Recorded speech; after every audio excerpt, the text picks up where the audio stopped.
Hi, good morning. I'm Aya and welcome to my cooking channel. Ngayon ay may isa na naman po akong i-share sa inyong recipe. Ito ay ang Shanghai with cheese. At sinamahan ko na rin po ng extra fried rice.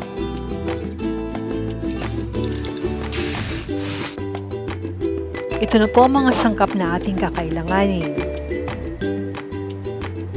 1/2 kilo ng ground pork, sibuyas, bawang, carrots, kinchay, pag wala po pwede po ang celery, bell pepper, green at red, para makulay, 2 large eggs,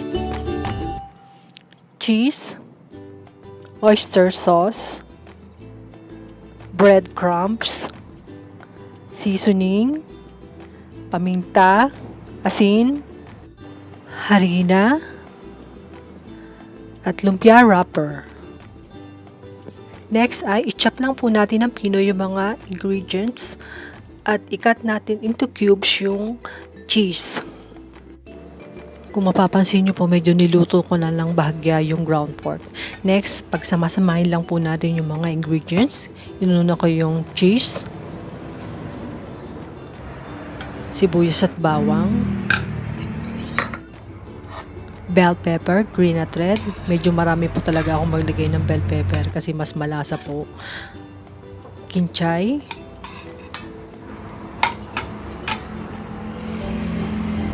paminta,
karami ng magagawa. So, pwede po itong pagkakitaan, pwedeng pang merienda, pwede sa mga party, or anumang okasyon, lalo po sa piyastahan, hindi po nawawala ang Shanghai. Lagi pong present ang Shanghai.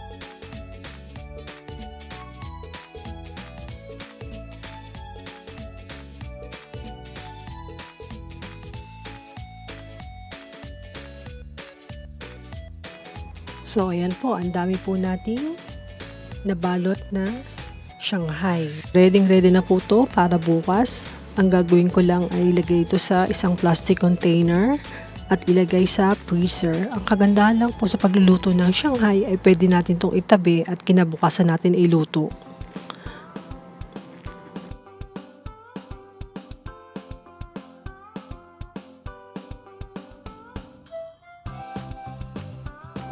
Umpisa na natin magpainit ng kawali at isalang na natin ang ating Shanghai.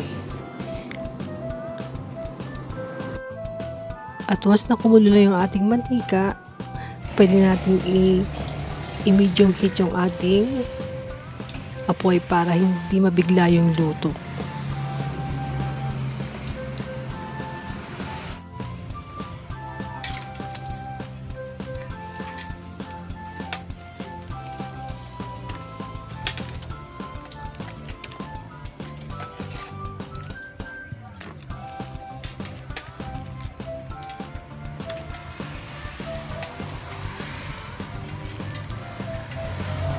Pagkatapos naman po, magsala na tayo ng fried rice. Madali lang po to.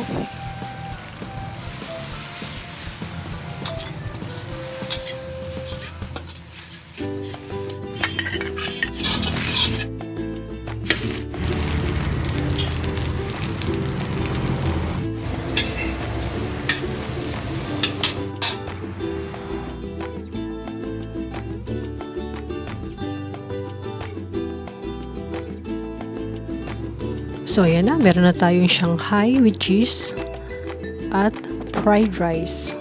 So, tikman na natin.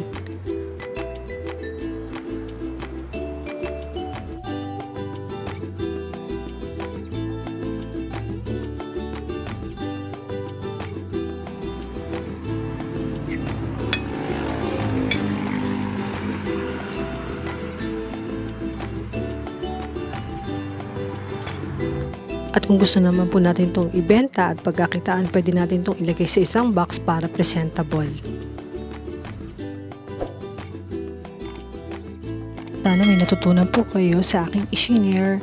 At kung nagustuhan niyo naman po ang video na to, don't forget na mag-like and subscribe at pakihit na rin po ng notification bell para ma-notified po kayo sa mga i-upload kong video. Thanks for watching!